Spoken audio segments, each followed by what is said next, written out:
Good evening, everyone. Thank you for joining us tonight for our District Advisory Committee meeting. My name is Courtney Adams. I'm the district's Family and Community Engagement Manager. I wanted to thank you for your flexibility and ability to pivot.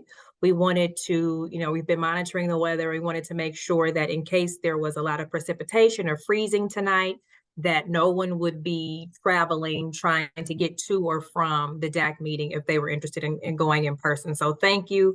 I will also say this caveat too, I am the only host for the meeting. And so bear with me, give me your grace. We had not planned on having this meeting, so it was set up more like a webinar. So there'll be maybe a few kinks as we try to work out getting folks on mute, off mute. You won't be able to share your cameras, I don't think, but just bear with us as we try to accommodate this shift. And we will look into making this smoother in case we have to do 100% virtual in the future as well. But I'm going to turn it over to Manuel Clark, our district advisory. Oh, before I do that, Manuel, I did have a few notes for today. So everyone should be muted. If you need to get off mute, please raise your hand and request to be unmuted. If you have questions or remarks after the presentations, we will only take questions and remarks after each presentation. If you are your school's DAC delegate or your school's DAC representative, please either put your name and the school in the chat, or select the three little buttons next to your name and rename yourself to say your name, the school, and that you're a delegate. So for example, if I was the delegate for Northeast High School, I would put Courtney Adams, Northeast High delegate. If you are the school staff representative, so our FACE liaisons or our building administrators or the designees of the administrators, please rename yourself if your name is not already showing, and put your name, your school, and that you are a staff. That'll help us with our attendance and our follow-up moving forward. For all other attendees, we would love to be able to keep a note of who's here. So if the Zoom is not showing your name, if you could rename yourself to show your name. So if there's a phone number or just a first name, if you could put your first and last name, rename yourself to your first and last name, that would be great. I am going to ask my other panelists, so my district advisory committee, executive officers, and some of the district leadership to help me monitor the chat. I can't present and see the chat too. So if there are things in the chat, please just let me know, or take yourselves off mute and let me know, or answer any questions that you're able to answer in the chat. And then for our Spanish dominant families, unfortunately, because this was set up as a webinar, we don't have the ability to have simultaneous interpretation. We tried having Zoom translate with captions, but it did not go well. And so if you do need Spanish, if you do need this information in Spanish, then we will have the slides available early next week. And I'm going to turn over to Jonathan to make this announcement in Spanish.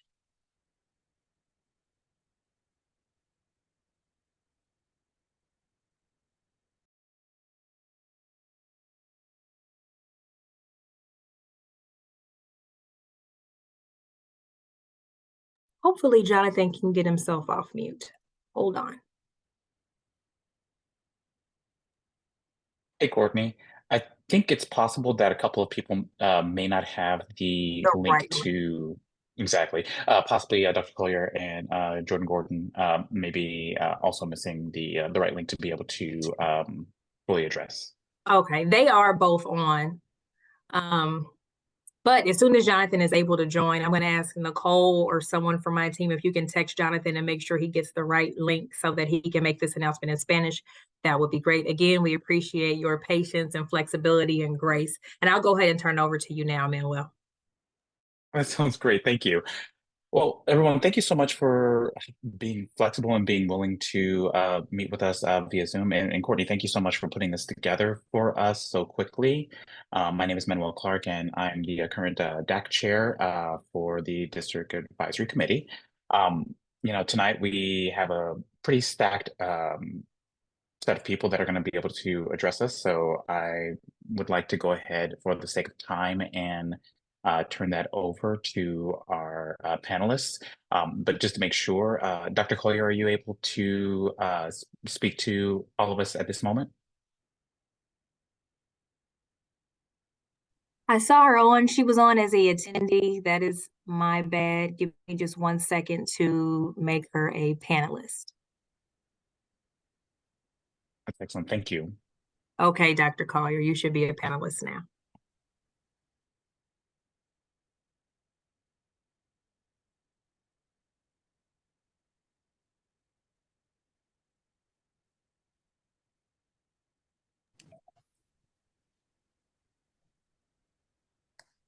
Okay, can you all hear me? Yes. Okay, it said that I don't have the capability of turning my camera on, but I guess that's okay. You can hear me though. Yes. Okay, well, as we work through these technical difficulties, we're always learning, but I do want to say to our family members, our parents and staff who are on, first of all, Happy New Year and welcome back to what I believe is going to be a phenomenal second semester of our school year.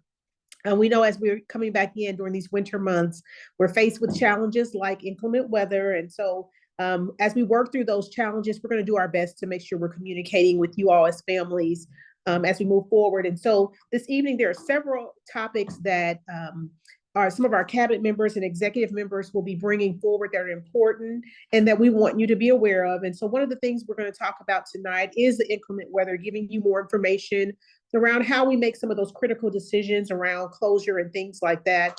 I will tell you that our first priority is to always have our children in school. However, sometimes because of weather conditions and things associated with that, unfortunately, we do have to call school. But our first resort will always be to do whatever we can to make sure we have our children in school with us and have them here so they have an opportunity to learn. We're also going to be talking tonight about Advocacy Day, and that's going to be another important piece. We would love to see more of our parents join us in Jeff City, speaking to state legislators and really sharing, what is important to you, what matters to you as a KCPS parent. And so we will have someone from our team coming to talk with you about that as well, giving you more information. And then we'll also be talking about the bond over these last few months, last school year into this year. We've talked a lot about the need for a bond in our school system.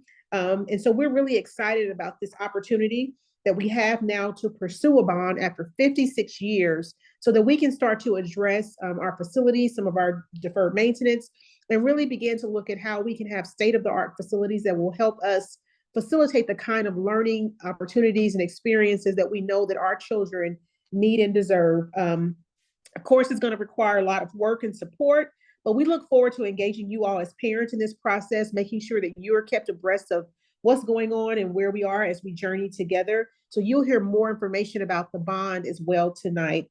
But once again, thank you all for being here this evening. I'm looking forward to a great second semester and opportunities to engage with you all over the course of over this next semester.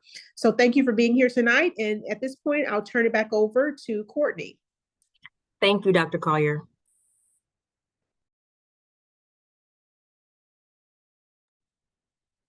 Okay, next we'll have our DAC testimonials. Manuel, I'm not sure how you want to, oh, okay, Jonathan is in, so I'm gonna let Jonathan make this announcement. Give me 1 second, guys.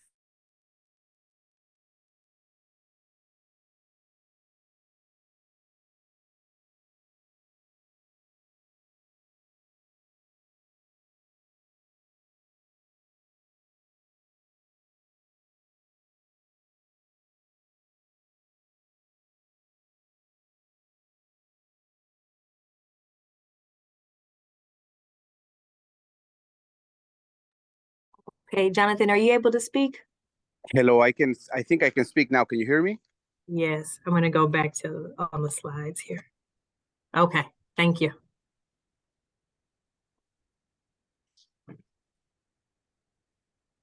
Let me know when you're ready. I'm ready. Okay. Esta notificación es para los que hablan español, para cualquier participante de la reunión o que esté escuchando esta reunión y que hable español.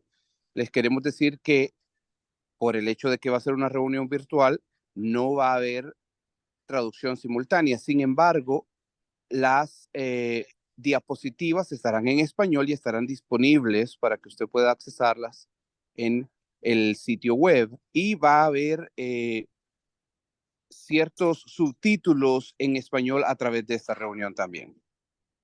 That is the notification for Spanish speaking. Thank you. Okay, now we will proceed with our DAC delegate testimonials. Manuel, do you want to introduce how you want to move forward with the testimonials? I know Ashley had one for Southeast High School for sure. I didn't know if anybody else had contacted you about sharing. I have not been personally contacted. Possibly Amanda, as our communication secretary, would know. But if possible, if anyone raises their hand, would they be able to be given the ability to speak at that point? Yes. Okay. Manuel, So this is Amanda, and I didn't have anyone else reach out to me, but certainly if anybody wants to raise their hand, that would be great. Can you share the purpose of the DAC testimonials? absolutely. So one of the things that we kind of were interested in is hearing from different parents, different individuals at schools about the experiences that they're having. Because for the most part, like we're all, in our own little microcosm as far as schools are concerned, but we are a part of a bigger whole, and it helps us to know like all the successes or issues that you're experiencing, just so we are aware of how things are going at your schools. Because without your information, we wouldn't know truly. And so we've tried to institute testimonials from as many delegates as possible, and parents, teachers, any individuals that are part of our community. So to kick it off, knowing that that Ashley is interested in providing a testimonial, how about we start with her? She may have had to hop off momentarily. So I think she was having to switch her devices. So, but I do see that Wadandra posted something in the chat. I'm wondering if she'd like to speak to that a little bit more while we wait on Ashley.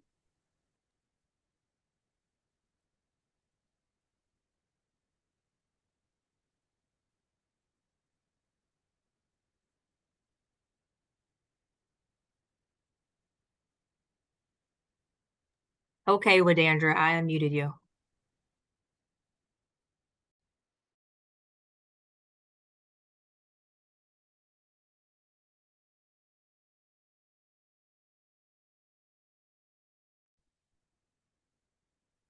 To everyone, can you hear me?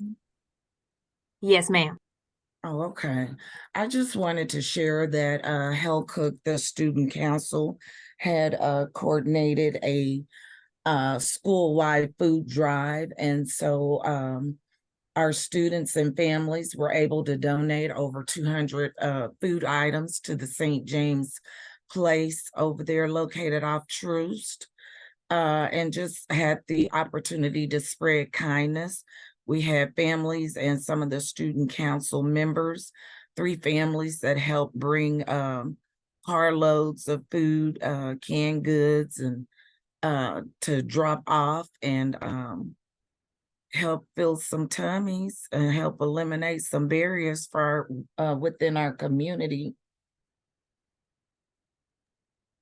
Thank you, Wadandra. Thank you for sharing that. That's awesome. That is Okay, fantastic. Ashley. You're welcome. Okay, hey everybody, can y'all hear me? Yes. Okay, I'm gonna go real quick because my phone is doing the most. I'm Ashley Shide. I'm your current year Southeast High and also DAC delegate and also your current year vice chairperson.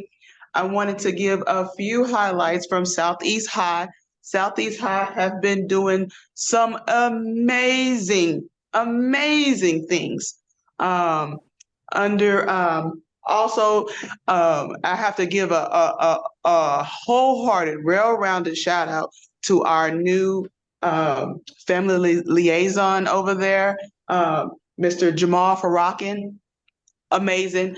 If y'all don't know, Mr. Farrakin, he secured a grant for Southeast High School that will be going towards our community garden. So, woo, big up with that.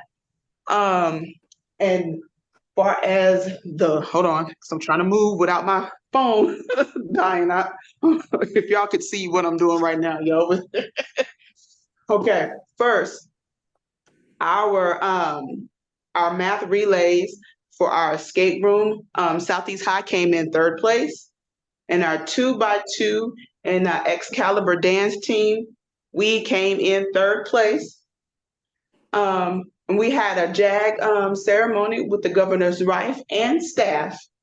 That was really beautiful. I wish we had I wish I had the pictures to show with that, because that was really, really, really dope. I haven't checked my emails for today, so I would like to see if Southeast High School is also on the second round of grants.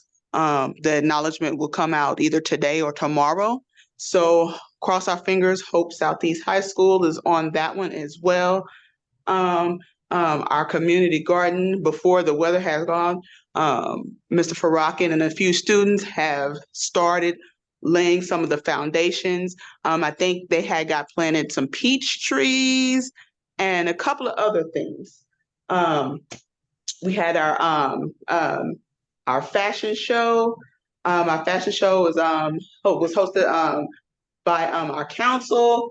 And then also, last but not least, let me go back to, and we had our fall Kwanzaa celebration, and our fall winter celebration, and honors our athletes, our honor roll students, and our perfect attendance. And I don't have the list in front of me, but we had a good group this year, and I am really, really proud. Our school, sometimes seems like, we're on the cusp, but this year, our 23, 24 students, and especially our seniors, are really putting in the work over there. Our teachers are doing the most that they can, and really, showing up for our students. And our students, when they see that leadership, our students doing so much as well. And then last but not least, my very own, my baby, and I know it gets tired of saying it, but my baby, secured an internship. Miss Michaela Johnson secured an internship for Next Page KC. So, and if y'all need that, I have that, and it's online too as well. So those are some of the highlights from Southeast High School. If anybody have any, oh my God. Okay. I feel like we lost her. Ashley, yes. But if you have any highlights to share with Ashley, you can email her at the DAC at kcpublicschools.org email address, and feel free to share anything with her that way. We'll make sure she gets the message. Was there anyone else who was interested in sharing a highlight? I do see a hand raised. Yeah, I see King Elementary was kind of next in line on the chat. Yes. Anyway. Ms. Wilson, you should already be able to talk. I've unmuted you. Thank you. Can y'all hear me? Yes, ma'am. Okay. It's nothing really something to I don't know if I can say something kind of negative about the school, but I believe King Elementary need a lot of improvement going on at the school, especially from the teachers and the staff when it comes to students and the academics. And the reason why I'm saying that, because of the fact that my husband and I have been trying to get the school to help work with our daughter. And our daughter has ADHD. And they're not really helping or working with us with her. And she's like really struggling in her academics. And she's like really failing. And when she tries to get help they're not willing to help her. And then when they sign her up for tutoring, it seemed like the tutoring is not helping her because she's still falling 4 grades behind in her reading. And I'm trying to find out if there's any other resources that can help me and her dad help her in those areas, because her teachers is not willing to help her. They feel like they don't have time to help her. And then when she asks for help, and I know they have other students in the room, but she needs somewhere that will be able to have a one-on-one time with her. And they said that she doesn't qualify for an IEP, but she does have a 504 plan in place, but it's just only for her health, which is she does suffer from migraines, but I need one for her academics. So I hope everybody can hear me. This is Nicole White, Chief of Communications. If this parent doesn't mind emailing me specifically, I just put it in the chat in Collier at KC Public Schools. I would love to connect you with some of our academic support to make sure that you're getting the things that you need from the school and also from the district. So thank you for bringing this to our attention and letting us know your No concern. problem. But I want to make sure that you get the support you need. So if you don't mind just emailing me and telling me your child's name, your name, and how best to reach out to you, I'll make sure someone from the academic side follows up on these concerns. Okay, so how do I get your email? I put it in the chat. It's in Collier at kcpublicschools.org, but I'll repost it. Okay. Thank you. Thank you. Okay, I see.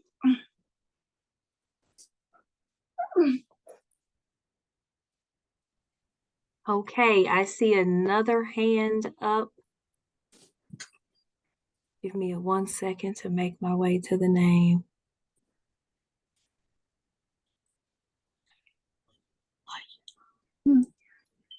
Okay, Miss Mack. Hello, how are you guys doing this evening? Good, how are you? I'm great. I just wanted to make a couple of announcements regarding facts. And so I'm the DAC representative there. My son is in the 5th grade. And I wanted to let you guys know that they have the parent liaison is great. Her name is Carla Hubbard. She's a really great resource. There's nothing that the parents can't ask her. She's always willing to provide a resource for everyone. And we're always discussing ways that what students can do while they're on their break. I think that a lot of times students do fall behind when they're on their break. Like they had a couple of days out of school these last couple of days. I did email my son's teachers and were like, hey, what can my child work on while he is at home with me? Because I want to constantly keep him working on something. So her and I do work together on those extended breaks to come up with a plan for the students. And she kind of like, we were like, okay, let's offer them a treat. Maybe it's a sucker, maybe it's just something to offer an incentive so the students can do something. So we're always kind of working together there. And they also have a very good nurse. Their nurse over there, Nurse Williams, she's always willing to go the extra mile. She's also always willing to find clothing, food, anything that those students over there need. She's always providing those resources for us. So I do want to give a big kudos to them for that. And also they had their first Lego challenge back right before the end of the school year, and their school have made it to the second part of the tournament. So that was exciting and my son is on one of those, the teams, he's on the Scooby-Doo team. So that was exciting for them. And this is something that a lot of students hadn't experienced before. So they're very excited. I think the next part of the tournament is sometime in late January, and that's going to be at Crown Center. So kudos to Faxon for that. Another thing that I do want to bring up in regarding to safety, that school parking lot is pitch black. I know that I had also requested from Dr. Sharp, who's doing an amazing job, she's the new principal over there, for them to get lights, not only in the inside of the building, in the entryway, but on the outside of the building. And I don't know how we can expedite that, especially in the day and age where there's so many things that are going on. If we could really kind of push that through so someone can get over there and put some lights on the exterior side, because when the link personnel, when she's waiting for parents to come in, she can't see in that parking lot. So she doesn't know who's out there unless she's really up on the door. And even when she's up on the door, she can barely see. So that is a safety concern from a parent, myself. And Nicole Collier, the parent who was before me, she had some great information that she was requesting, and you're going to give her some. is there any way that that information can be made public? Because I have a feeling that her student is not the only child that's suffering in that way.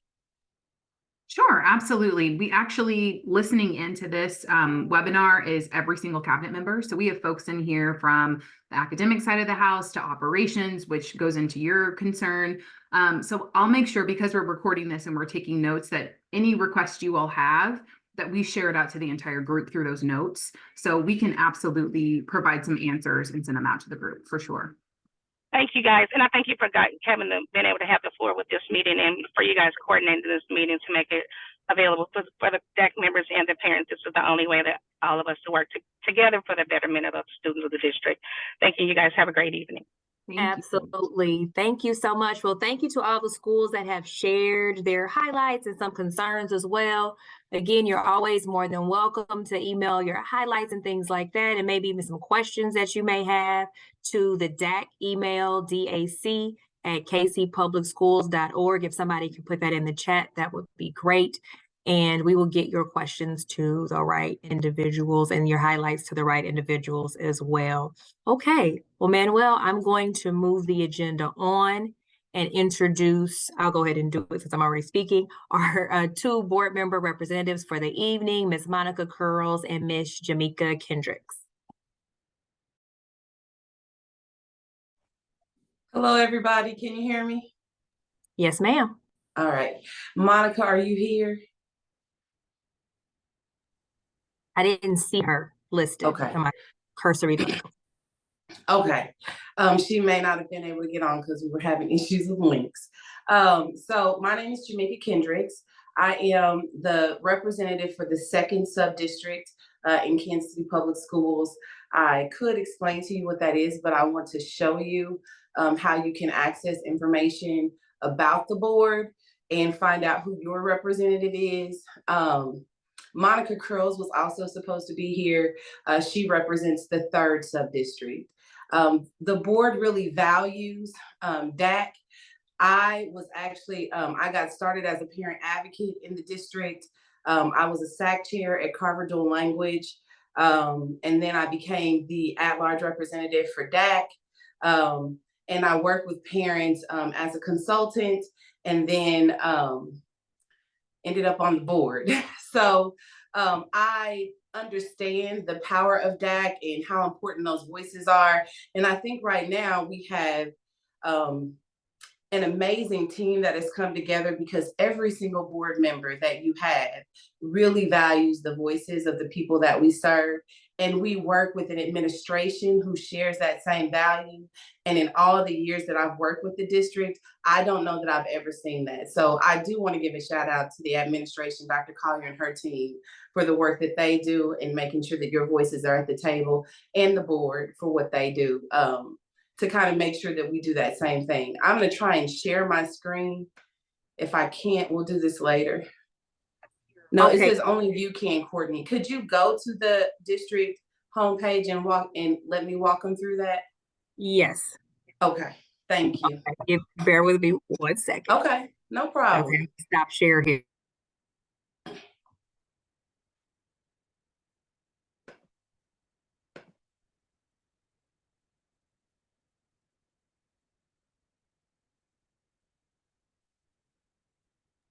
And while Courtney's pulling that up, I again just want to say thank you, everybody, for your grace as we navigate technology. I know just with potential weather concerns tonight, switching this over really quickly. So just thank you all for bearing with us as we figure it all out. Go ahead, Courtney. Also, shout out to the number of people who have shown up. I was looking at the thing, and it's over 70 people here who are representing our schools to make sure that folks are having a voice, and that is impressive. So I was very excited to see that. All right, so we're on the homepage in the district. In order to get to the board information, you have to go to that about and click on it. You'll go to Board of Directors. And here you will actually be able to find information about all of us. So there's the picture at the top that has all of us with Dr. Collier. And as you scroll down, you'll see pictures of each of us individually. I believe that's on this page. Nope, not this page. So then the next thing you go to, if you're looking for your representative, you want to go to find your representative. And that's on, well, Courtney's clicking on it so you can see it. So you go to find your representative. And when you go here, you'll get a map of the school district. This map can be kind of confusing because it has all the blue line sections as well as the colors. The blue lines show what the sub-districts used to be, and then the colors is what you really want to look at. You look at those colors and see which block you live in. And if you're living within the green block, then you would be in my sub-district. Oh, thank you for making it bigger so they can see. And the map really just has those main streets so you can figure out kind of where you are.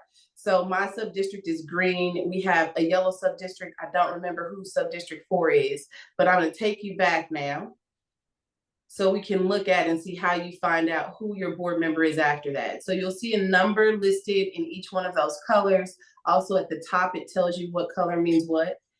So then you scroll up a little more and go to meet the school board.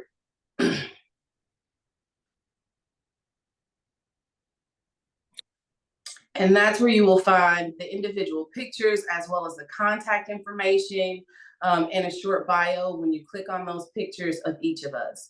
So, and it also tells you what sub-district that we are serving in. So if ever you have a concern, you all are the owners of the district. We are elected to represent you. Our superintendent is supposed to move forward our vision as a community, and we're supposed to help in holding the school district accountable and monitoring that and kind of being a bridge between you all. I think sometimes it feels like the board is kind of like, we don't talk to them, and that is not who we are. We really are here to represent you, and that's why we're going to be showing up at every DAC meeting so we can make sure that we're hearing from the people we're supposed to represent. And that is all I have. Oh no, wait, we do have to talk about our upcoming engagements with the board. Yes. So thank you, Courtney. No. So we will have upcoming, we are having 2 advocacy days. February, or both advocacy days are for us to build relationships with legislators so we can make sure that the laws that are being passed are actually good for KCPS. We have one on February 6th. That one is where we're going to be trying to influence some of the legislation that's coming forward. And that's where we'd like to have at least one representative from each school that signs up to come and be a part of that. And we prefer to make sure that we have a parent representative, but we're just trying to make sure that we have representation from every school to be able to show up. And we'll do training and everything for that. We'll also be providing transportation and food. On the 20th is a smaller day, and we're doing that in partnership with St. Louis. We'll probably have like 2 or 3 cars of people going down to St. Louis. It will not be a big thing, and we're just looking for people who are really interested in this work that would like to go down for that. Kathleen Pointer is going to give you a lot more information about Advocacy Day today. And then we have the budget cycle coming up. There are opportunities for engagement, and we'll make sure you know about them and ask that you just join in. And that is all I have. So thank you all for being here. And if you have any questions, I'm happy to answer. Oh, Monica's here. I'm sorry. I wish you could share your screen so folks could see you, see all the panelists live. Monica, did you want to say something?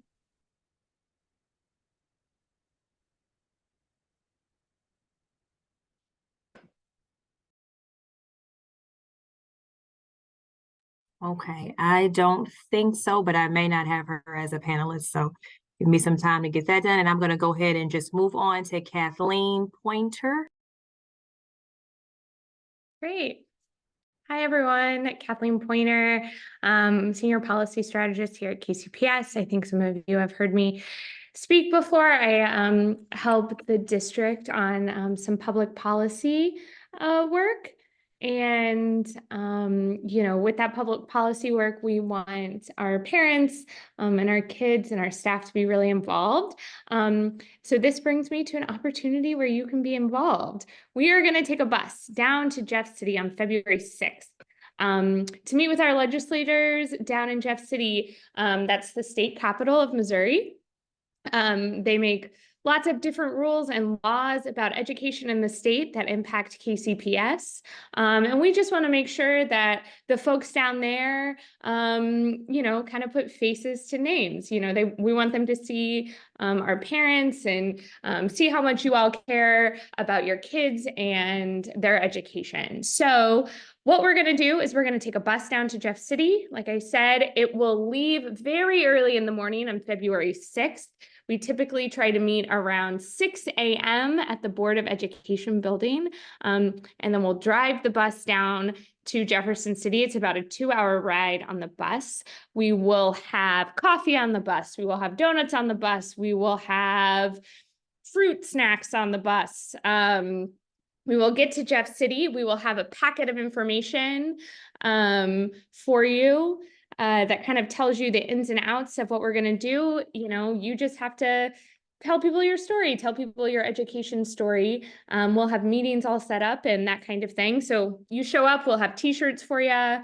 And so we'll spend a couple of hours meeting with folks, listening into different hearings where all of these people make a bunch of decisions about education in Missouri. And then we'll all eat lunch together at the state capitol. KCPS will provide that, all the food, everything. And then we'll get on the bus and get back to Kansas City. We'll be back. We should be back by 4 o'clock. And yeah, it's a really fun day. We went last year with a group. It was great. I think we had a really fun time, and we would love to have everyone on this call come if they want to come, or if you know someone who might want to come, please tell them about it. I'm happy to answer any questions, and we'll send all of this out via email as well.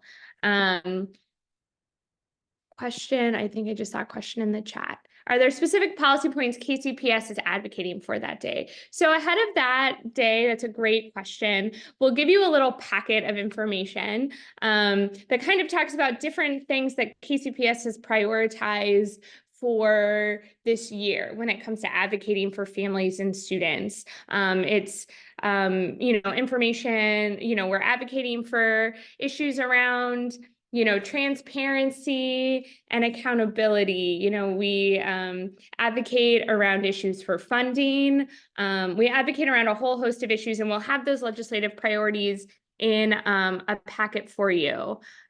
Will there be an update on what policies are discussed for those who cannot attend? Yeah, we're happy to give kind of a postmortem or a follow-up. We can come to the DAC meeting, the next DAC meeting after that one, to kind of give everyone an update on how Advocacy Day went if you were unable to join us.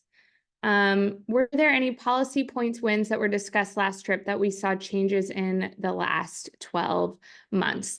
On the first trip, I would say for the most part, and there are some people on that trip who are on the call, so actually feel free to weigh in if you want. You know, it was mostly just about trying to make legislators, there isn't always a very big public school presence in Jefferson City. So really the goal of last year, the board's goal of last year, was just meet these parents, see that there are public school parents care about their schools. So there wasn't a lot of really specific policy discussion last year. It was more just helping people understand education in Kansas City, what their experience has been with education in Kansas City. You know, the system in Kansas City is kind of different from some of the others. But we are, you know, thinking through, these questions are actually really helpful as we think through the packet that we'll put together this year. Last year it was kind of our first one. So I joked we were like, you know, like infants, like crawling. This year we're toddlers. And so I do think we can, you know, stretch a little bit more and see what else we can talk about. In the case that Spanish-speaking parents are interested in taking the trip to Jefferson City, will the packet and translation be available for them? Yes, absolutely. And we are working on figuring out the translation services now. I will tell you, last year we did have Spanish-speaking parents who attended. And we had folks who were there who were able to help them translate. So yeah, we had parents came who spoke to their legislators with a translator, and it was great. And we were really, really excited to have them. Kathleen, we do have 2 interpreters confirmed for the trip. Great, we have 2 interpreters confirmed in Spanish. Kathleen, can I add to the advocacy? Because I may have confused. This is Jamaica. Jamaica Kendricks. For the Advocacy Day with St. Louis, Kathleen is absolutely right. It is more about the present and about building relationships than it is about impacting policy. And so the reason why we were doing two and the district is sponsoring or really, getting the buses and stuff for February 6th is because the earlier we go in the session, the more opportunity we do have to impact legislation. And we wanted to make sure that we had a day where parents could do that. And then still honor the partnership that we have with St. Louis by having some people who are able to go down on their own be able to participate in that. And so the St. Louis one isn't as big because it isn't about impacting policy. I was also on the last one, and it gets people excited. It gets you a feel for what it is down in Jeff City, but it isn't really about specific policies. And if I could also ask, this is Monica Curls. I represent the 4th Subdistrict for the Kansas City Public Schools.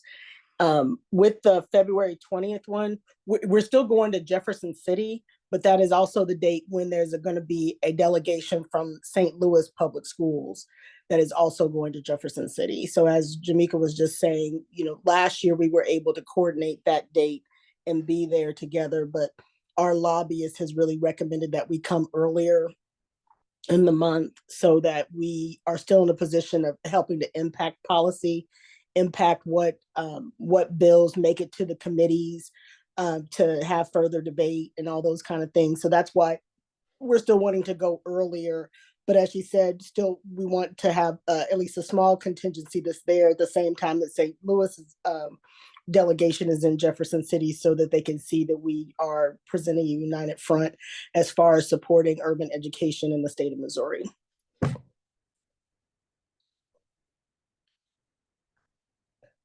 And that's all I had to say.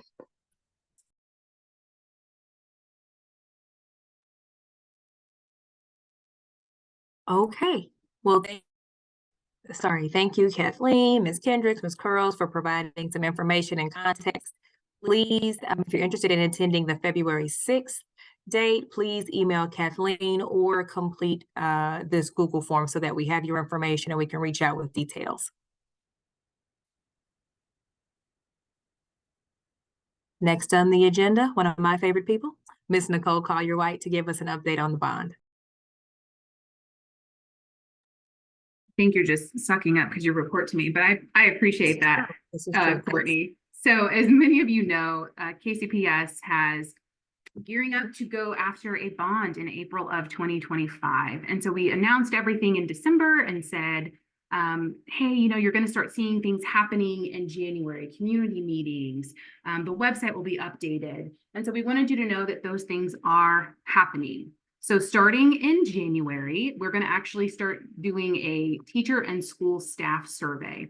What better way to understand what facility needs need to be changed in order to make our academics even better than to survey the teachers who are working in those classrooms. So a survey is going to be sent out on January 22nd. A lot of those questions will range from how are the conditions of your current building or classroom? What are some of the things that you need? What functionality is missing?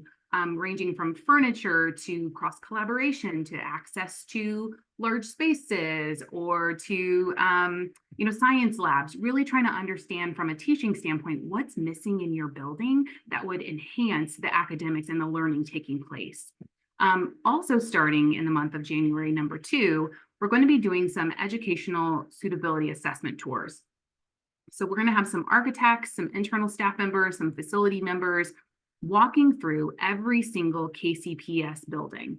And the point of that is to see what type of suitability they have for education. A lot of our buildings are over 60 plus years and they weren't made for the teaching that is done today. So if we were going to flash forward and create buildings or create spaces that are only going to enhance our academic vision laid out in Blueprint 2030, we need to know what that is. So we're going to start having folks walking through every single building in January 22nd. The third thing, we're going to have our steering committee and large community meetings starting in February and March. So that's really where we're going to invite some small focus groups of parents, of community members, stakeholders to come in and give us their feedback on what is the vision of Kansas City Public Schools. If this is where we want to go academically, what do the buildings need to look like and feel like to support that vision? And we want to make sure that we're bringing all of our parents, our students, our staff members along with us in that journey. So really, this is just a be on the lookout, because you're going to start getting more information. The website will get changed. Postcards will be sent out. You're going to be getting more collateral about this bond. And we just want you to know that we're moving, it's pressing forward, and to be on the lookout for more information.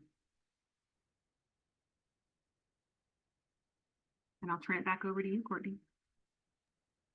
Thank you, Nicole. I am going to now turn it over to Jordan Gordon, our Chief Operations Officer, to give an update on our inclement weather procedures and plan. Hi, Courtney, can you hear me? Yes, there's a slight echo. Perfect, I think we got it. What about now? Perfect. All right, can you also make sure Dr. Franklin is unmuted? Yes. All right, perfect. Well, good evening, everyone. My name is Jordan Gordon, Chief Operations Officer. We wanted to take this time to provide all of our parents and stakeholders kind of some insight into what goes into the inclement weather preparation, response, and communication. This year, we deployed our inclement weather plan that consists of 3 primary components: Plan A, Plan B, and Plan C. Our idea behind this was to provide a really streamlined, easy to read information as it relates to how does our inclement weather decisions impact you and your students, and also be able to update our staff in real time as well. So we'll kick off with Plan A. Dr. Franklin, are you ready to provide some guidance around what alternative methods of instructions really look like for our students and teachers? Absolutely. Can you hear me okay? Yes. Okay. Good evening, everyone. Just to give an overview of our AMI day, as you can see there, our students will receive alternative methods of instruction, which for our elementary students, pre-K through 6th grade, our 6th graders who are still in elementary schools, they will utilize the choice boards. And in addition to the choice boards, they will also receive learning packets that students can work on independently. These learning packets will center around some of our most important standards, our priority standards. So some will be practice for students, but also we want to stretch our students just a little bit in preparation for our upcoming assessment. And then our middle and high school students, they will engage in asynchronous instruction, meaning that our students will access their assignments online. For both our middle and elementary and high school students, teachers will be accessible for students if they have questions. Teachers will be available between the hours of 9 and 12 to answer questions that students may have as they're working on their assignments. And students can have access to teachers via Teams or via email. And then finally, our students who are attending KCPS, our virtual academy, kindergarten through 12th grade, those students will engage in synchronous instruction, meaning they will be online with teachers from 9 to 12. Thank you, Dr. Franklin. So as Dr. Collier mentioned at the early start of this, there's a lot of moving parts and real-time information that we have to consider and take into factor our decision as it relates to inclement weather, when to call a snow day, when to call an emergency day, when is AMI appropriate. It is always our leading preference is to keep students in schools. We know that when students attend school in person, their instruction time is enriched, their time with their teachers are enhanced. So in all indications, our preference is, of course, to have in-person learning.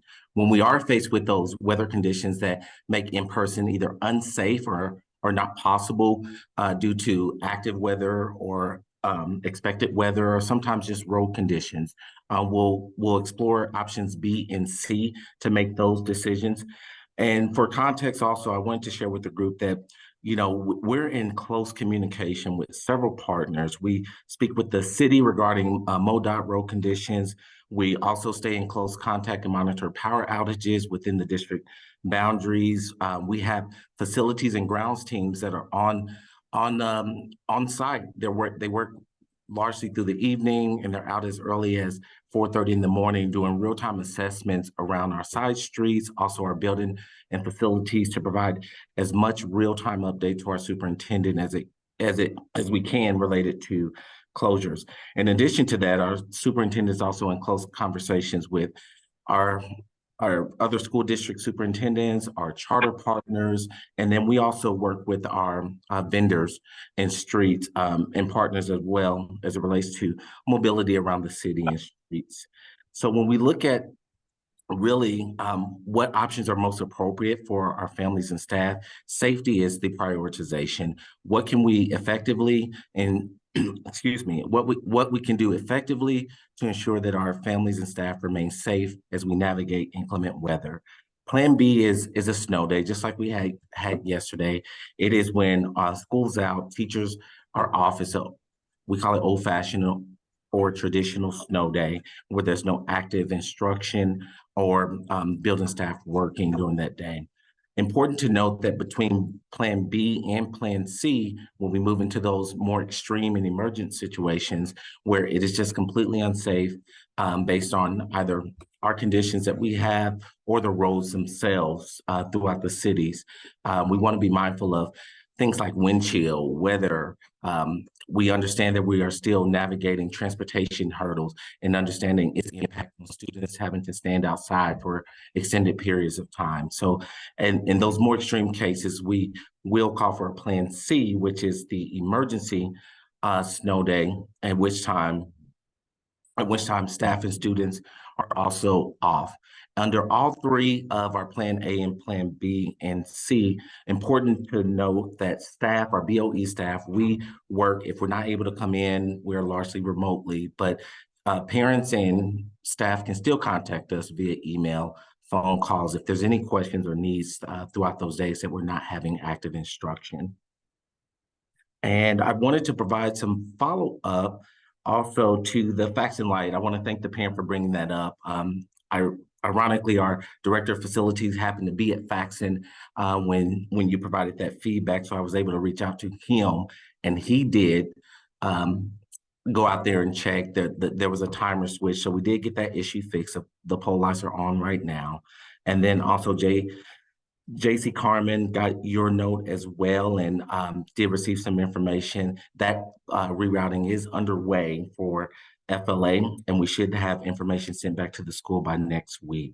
And I see some feedback here around the timing of it.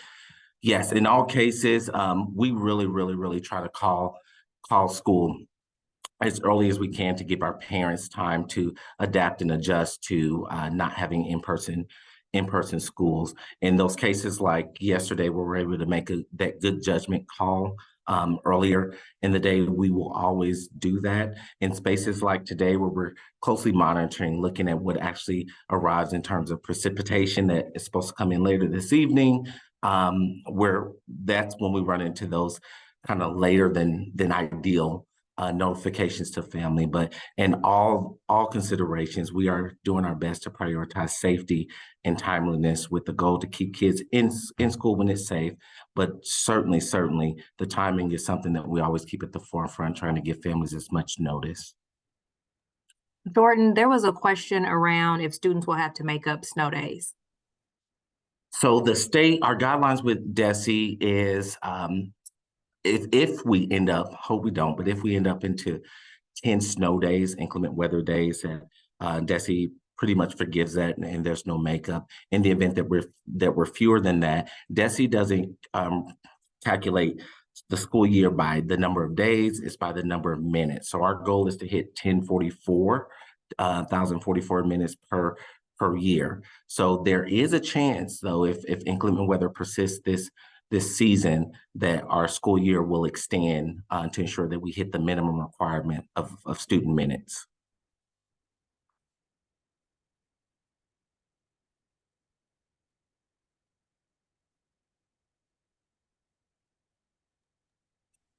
Thank you. There were two other, do AMI days count towards those minutes? Yes, it does. Okay. A question, I see 3 questions. I'm kind of scrolling from the bottom, guys, so forgive me. Why can't we have virtual school versus closing for a snow day? So our CBA that we have, our collective bargaining agreement calls for the first 2 days to be those traditional snow days. And inherently, there's some preparation and things that take place internally as we coordinate for those virtual learning days. Beyond those 2, we would switch to an AMI day. So if we have another future weather event from this day forward, it would fall under the AMI. I believe we get 5 per year through DAC.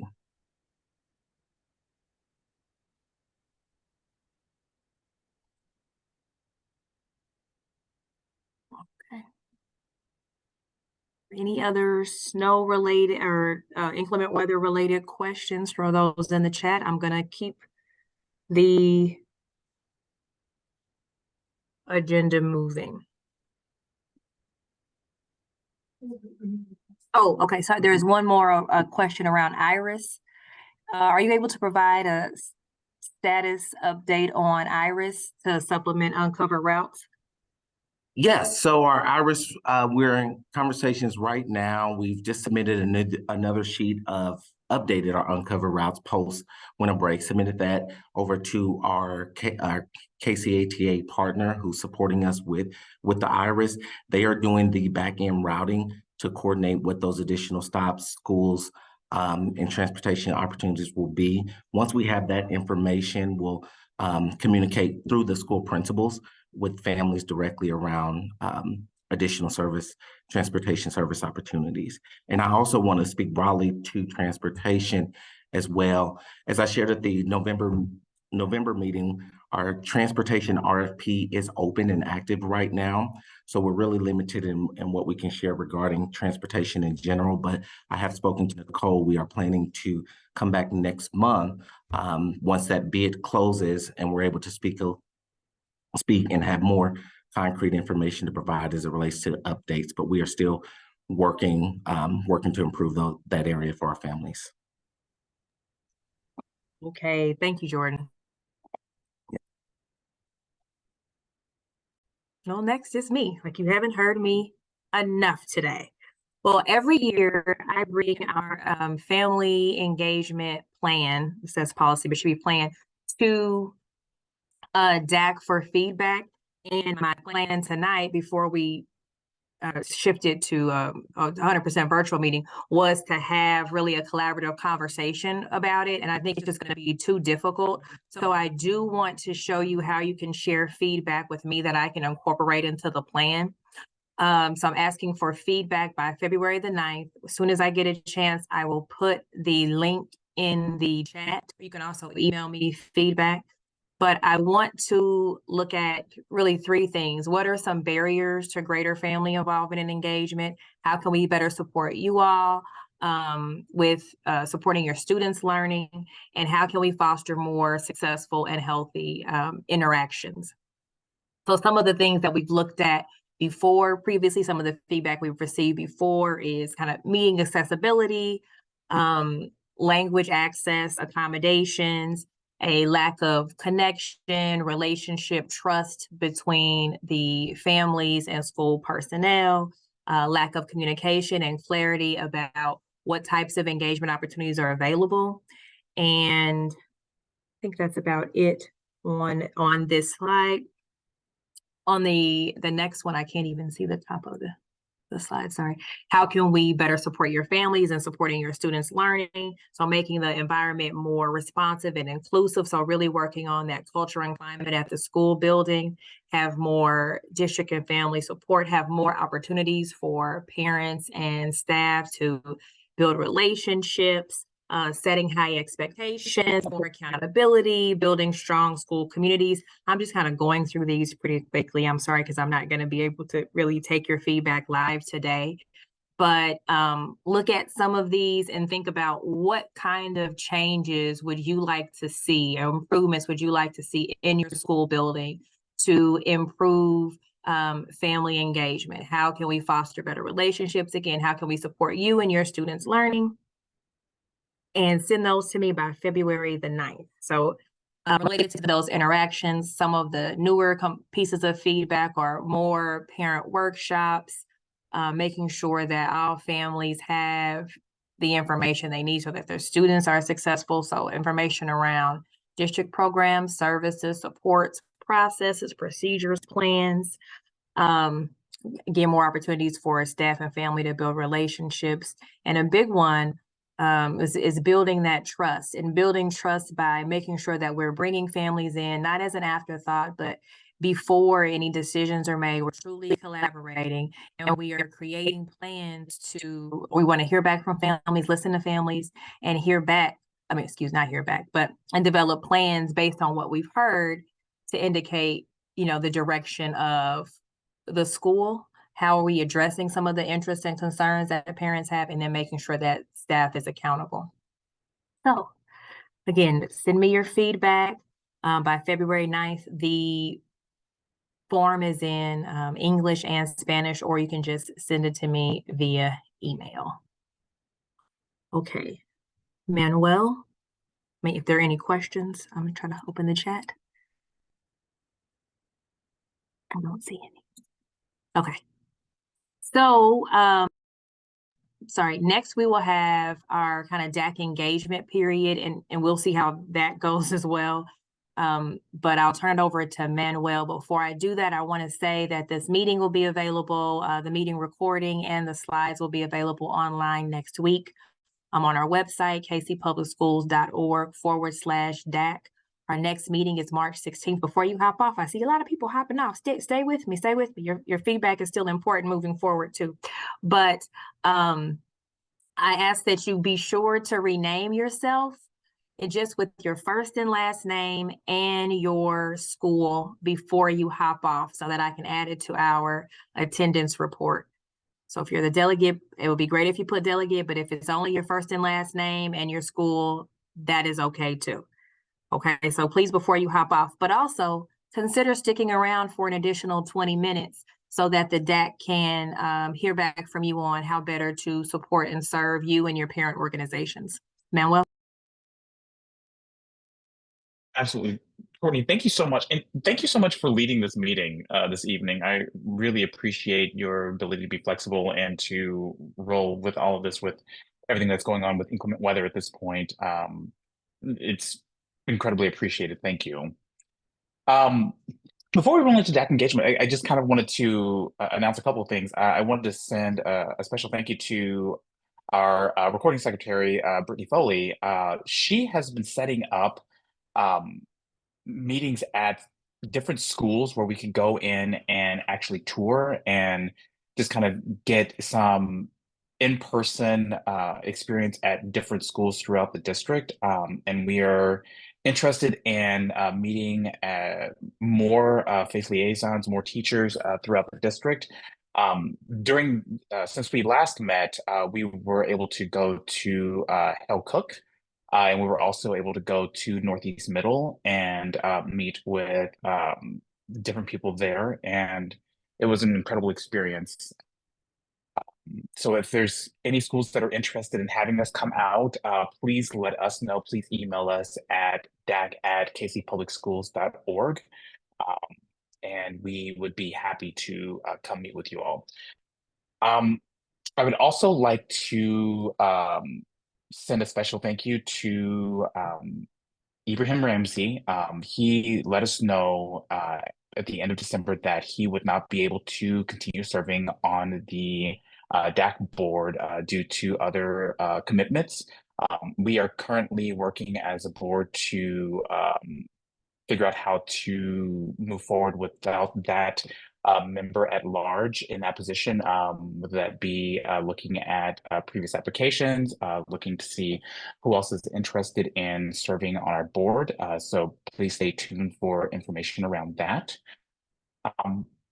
And regarding our engagement this evening, I kind of wanted to basically speak with everyone about some of the needs that you all might have as far as overall training. There was an individual who reached out to the board, reached out to Courtney, and reached out to me regarding training for PTOs, PTA SACs, and was interested in the DAC being part of that. And frankly, I wasn't quite certain that that was something that the DAC would do.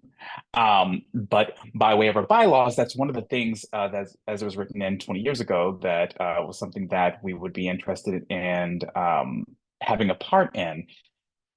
And so what we're trying to get is a little bit of feedback of both information that you all would need when starting up a DAC, excuse me, starting up a PTO, PTA, or SAC, and information that you would need to continue that work going forward, and what some of the barriers are that you've experienced as you've moved forward within the current groups that you have.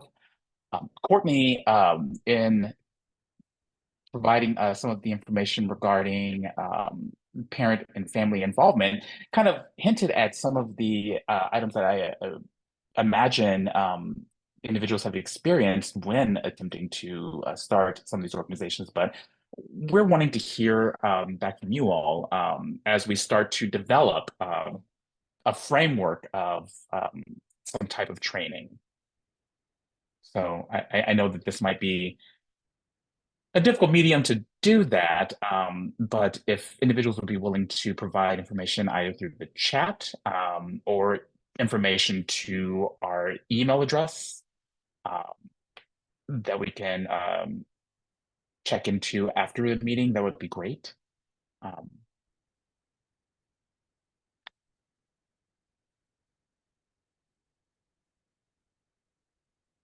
I'm going to see if I can just unmute everybody.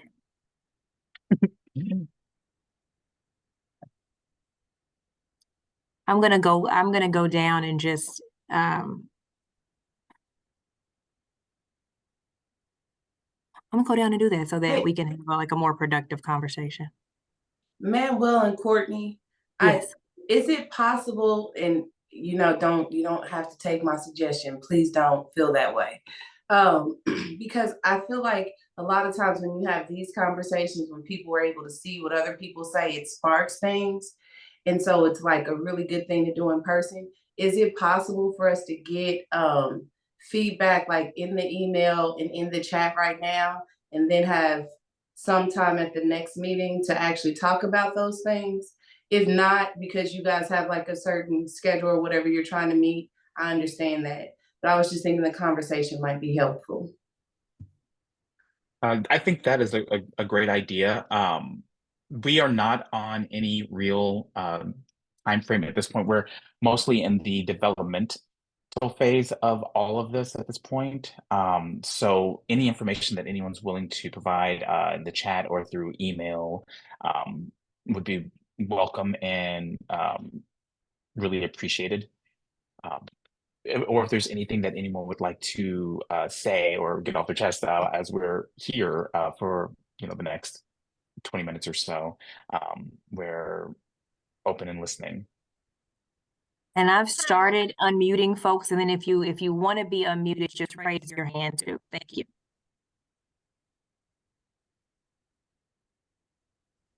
Hi, my name's Summer Becker.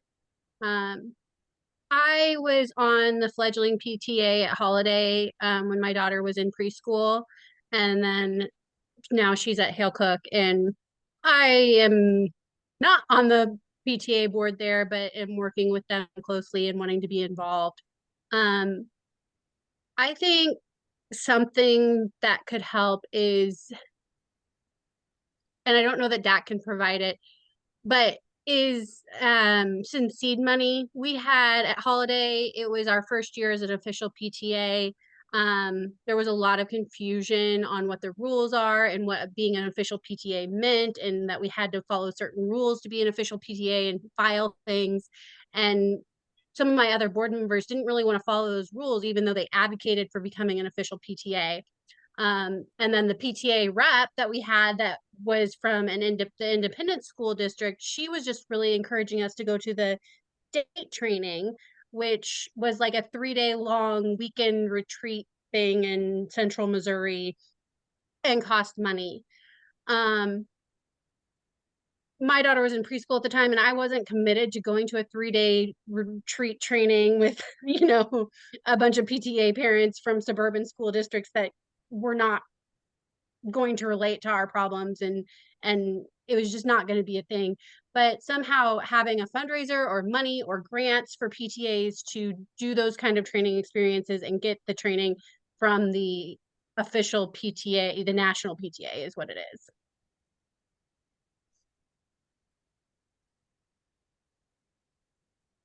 That's really good information, Summer. Thank you so much. As far as some of the elements of being a PTA versus like a PTO or a SAC, were you? What are some of the benefits that you found as you were on the board? You know, I wasn't there long enough to find the benefits of it, and I had a couple, you know, 3 other board members and myself, and I was a preschooler's mom, so I wasn't like fully involved in the school. I'm sorry, I'm having a hard time describing. No, you're doing great. They had already committed to becoming a PTA the year before. And so I came on as the first year of being the official PTA, and I had to file all the paperwork and do the like banking. I was the treasurer, so I was filling out the banking information, filling out the IRS paperwork and things like that. And then my daughter moved on to Hale Cook the next year. So I didn't get to stay to see the benefits. I just kind of did the grunt work of it. So I don't know if there's another holiday PTA member on here right now that can speak to see if there were any benefits to moving towards a official PTA. And the Hale Cook PTA has been long established and doing quite well long before I got there. So I can't say the differences. But I know that raising money at Holiday, even though there was probably the potential for it, getting enough organization and enough people and enough volunteers surrounding it to make the money raising happening was too difficult for the 4 people that were there at the time. And I was really prioritizing the paperwork side of it rather than like mobilizing people, and I needed somebody else to step up and do that. Hey, Manuel, this is Jennifer Wolfsey. I don't know if you can hear me. Yes, I can hear you. I was going to try to add a little bit to what I do have some experience, a little bit of knowledge in PTO and then PTA and also SACs. And this has long been one of the things that I was really interested in is what's the role of DAC, what's the role of the district, and how do we just get more parent orgs going? Whatever parents want to choose is fine. But one of the things I did love about PTA, even though you do have to pay a membership fee, you can make it whatever you want it to be for your own PTA. So you can make it as low as just the national fee to become a member, was all the training that did come with it. And and I'm sorry, I forgot your name, but you just mentioned a minute ago, unfortunately, those trainings do happen in the summer. They typically have their organizations try to have their elections in the spring so that then those elected officers can go to a training together. But what I did know is when actually Ms. Kendricks and I reached out to the national PTA many years ago, the national plus the Missouri State organization was so interested in trying to maybe help Kansas City Public Schools restart parent orgs that they were interested in back then, and this was probably 10 plus years ago, in even just hosting our own training, because if we ended up looking at it at a bigger level. So the benefit for PTA to me always was you immediately become a 501c4 because you get to ride the national organization's nonprofit status. So that's just nice. It has all the training. And for me, the other thing was They have a massive legislative presence in the state houses and at the federal level. That's just a really super nice benefit. But the downside is, and I think those that have more history on this might be able to say something. You do have to have dues. I think the national dues are $5. They may be a little bit more per person now. And you have to have at least 10 members paying dues to be one. And I believe the reason why Kansas City, Missouri School District back in the day tried to do away with Parent-Teacher Association was that financial component. So one of the things I had talked about a while ago when Dr. Green was here was, is there a way for the district to seed enough parents to be able to just start units? So it's just an idea, but that is one of the benefits of PTOs, is they don't have necessarily that fundraising component. I mean, I'm sorry, not fundraising, but where you have to pay the dollars. And there is a great website called PTO Today that if any of the parent leaders that are still on are not aware of, it's an awesome, awesome website for parent leaders. And there's a lot of free resources on that. And so I will say one thing about PTA. If you go through their training, yes, you can use their 501c3 status to try and fundraise, but actually the PTA really doesn't want that to be the focus of the units. They call your org a unit at the school level. What they really are there for is to try and teach a lot of advocacy and leadership. And the other benefit of being a PTA I found was it was completely separate from the school. So it gave parents a lot of agency. And I thought that was another big benefit. And I've talked a lot, so I'm gonna just be quiet now. Thank you for sharing that. I want to hop in really quick. Manuel was probably going to say this, but one of the priorities for the DAC over the last 2 years has been to allow schools to really decide what type of organization they want without any cost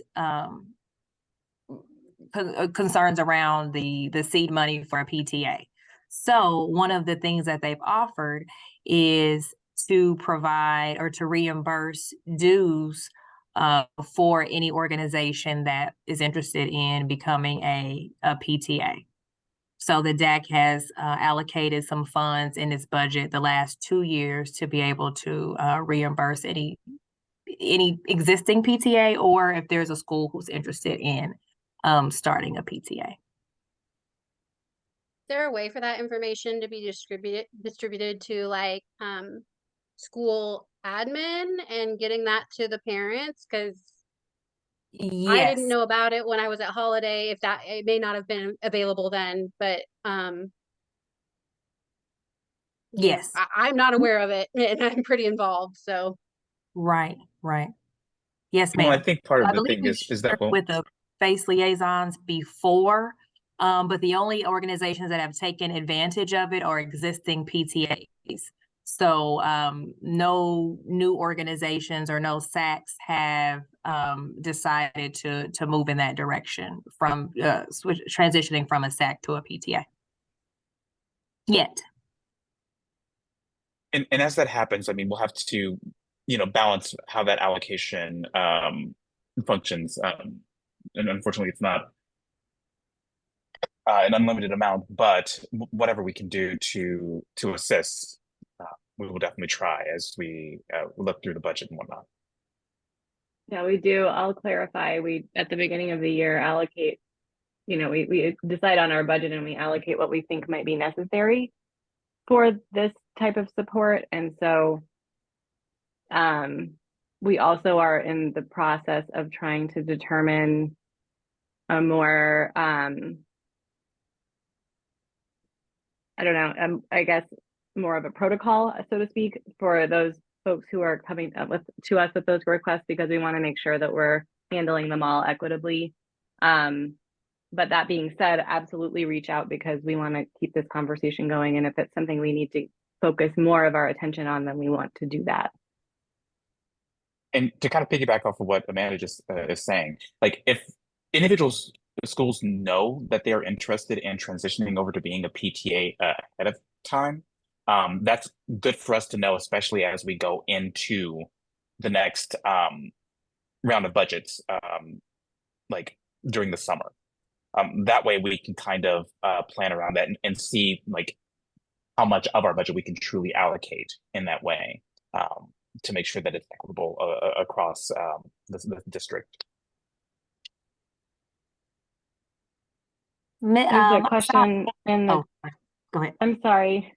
No, I was just going to say Jamiko is asking about providing information on the similarities, differences, and pros and cons of each type of organization. And then another question about a training available for SAC, which is different than the PTA. I don't know if we have any training materials for that type of organization. So we have some training materials, but they are dated. I'm slowly working my way through that, and as part of trying to set up a framework for that, this feedback is crucial. So I guess, like in answering to Maxine, we are hoping that training will be forthcoming. But one of the things that I'm also hoping that we can do by having these conversations, we can kind of see what is working for different PTA SACs across the district, and kind of start to compile and build that information so everyone can kind of benefit, both what's actually working out and what's not. That way we're not reinventing the wheel for each school as we go along.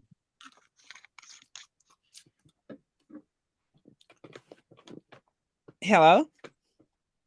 Yes, Maxine. My feedback on what's being said about the trainings, potential trainings, I per se was thinking that perhaps if DAC could put together kind of like a skeleton layout training, that could be available for those that need it, when called upon, for giving them a jump start on how to, the protocol for various situations that just starting out. Then you have those that per se that could take this information and build on it, you see, and then take and store that information online so that the next crew coming in could feed off of that and yet edit it based upon their changing needs. Yes, that absolutely makes sense. And I would say that that information is forthcoming and is being worked on at this point. As I understand it, while there has been a framework for possible trainings, there has never been a training that's actually been instituted. And so as a DAC group at this point, we are working to figure out what that looks like. Well, I think it would be helpful, just in general, to kind of get that feedback from the school district, period, across the board, to see, if there are those that need help. Of course, I mean, I'm certainly interested in learning, things as they may change, what we could do to make improvement, and how to even do problem solving techniques, when they arise, and you're kind of, inquisitive about maybe how to accept, like if you're doing fundraisers, what the protocol is for that. You want to stay, within the protocol of what's politically correct, because it's just that things change, from time to time. You have different individuals coming and going. And I'm just saying, having just kind of like a layout from the previous group that has come and went, and then allowing the new group to come in and feed off of that, and yet be able to go to DAC and say, hey, listen, we could use a little training on this. Can you give us kind of like a little overall briefing on what's possible? What are some of the options that we could have? for, to have room for growth and development? Absolutely. And thank you for that feedback. And like I said, we are actively working on figuring out what that framework looks like. And I know that through previous communication, like one of the major things that I think would be effective is figuring out what has worked for PTOs, PTAs, SACs in the past, and is currently working for them at this point as well. I would say like one of the major things, like you are currently, if I remember correctly, at Lincoln Middle, is that right? Correct. And Okay. and also I also have a grandson over in the high school side as well. Okay. So like one of the major things that I think would be helpful is like kind of tapping the well of information that the Lincoln Prep SAC has as well, because they're incredibly active. They kind of have a framework of knowledge of what has been successful and possibly what hasn't been, and they've been able to build off of that. And so like by seeking this feedback at this point, that's kind of what we're working towards. So I guess what I'm saying is, personally, we have not had a training for PTOs, PTAs, SACs within this current DAC, but we are working towards making that something that can happen. Great. I think So that would be I guess absolutely. So stay tuned. It is something that we are working towards. And if I may jump in, I'm so sorry. I didn't mean to interrupt you. You go ahead, Maxine. No. Go right ahead. I'm finished. Okay. I didn't want to step over you.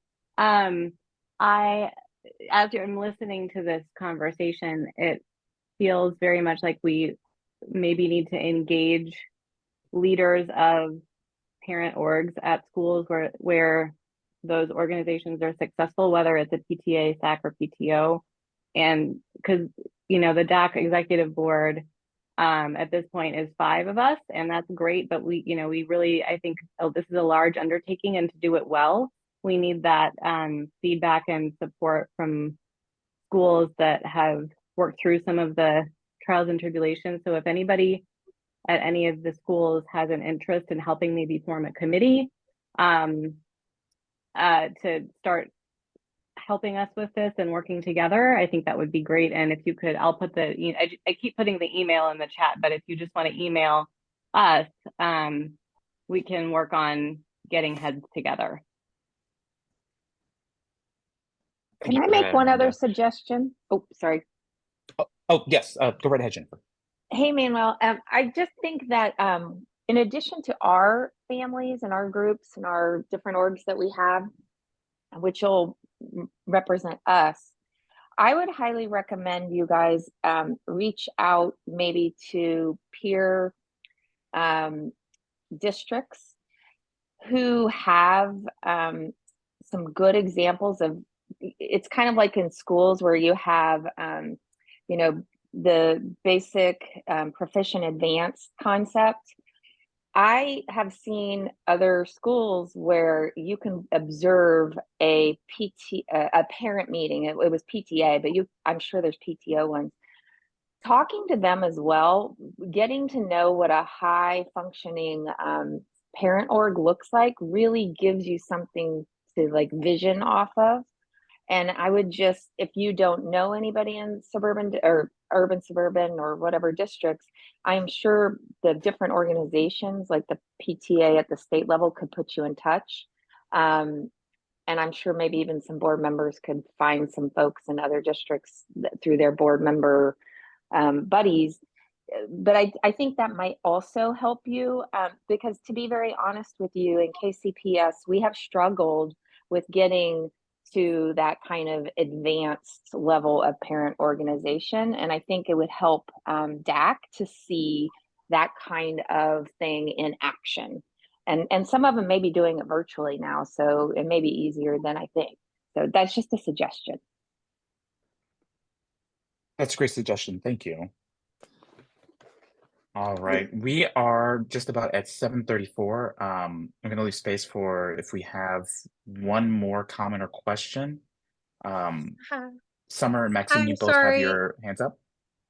I've Oh, I'm talked a sorry. lot, but I have a major concern that I really would like to discuss about the nationwide teacher shortage and how it's affecting KCPS and what we can do to get more transparency around how many uncertified teachers are in classrooms across the district and what KCPS is doing to support and retain our veteran teachers.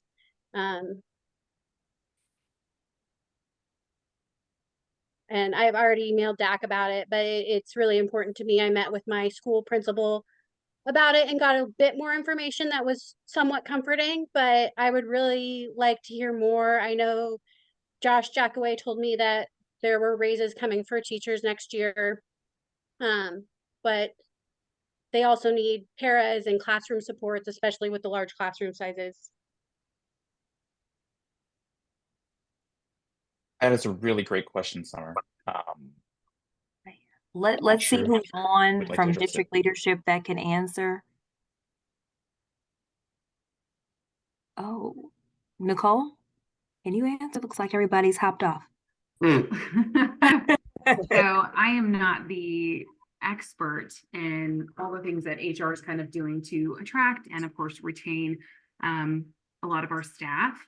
But what I can do just to make sure that I am speaking correctly and well to all the things that we're doing is basically just promise that someone from our HR department will come back and speak to this question, because you're absolutely correct. We do have a nationwide teacher shortage and we are already working to hire for next year.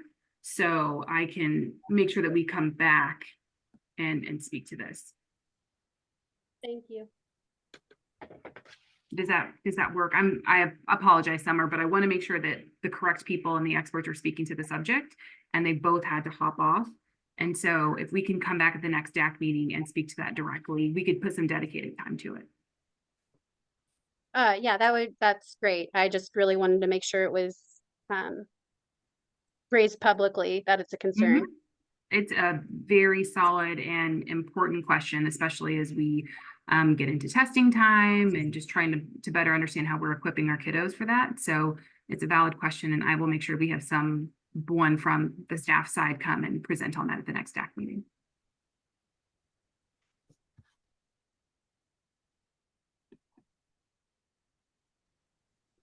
All right. If there are no further questions, let's see. Let's check the chat really quick.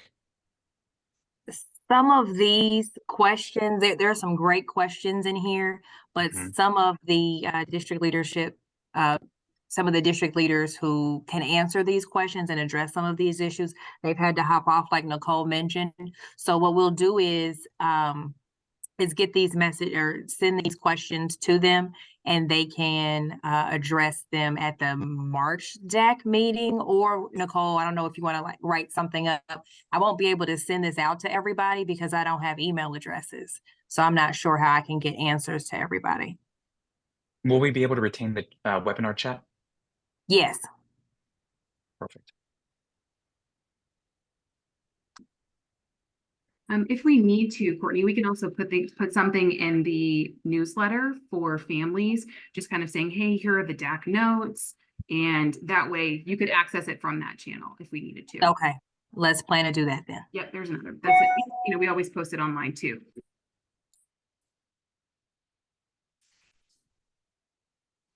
Okay, well, thank you everyone who made this happen. Yes, thank you. Thank you for joining us again. Thank you for being flexible. Thank you for your patience and your grace. We haven't had to do 100% virtual since like 2021. So it's been a while. We're a little rusty, but thank you.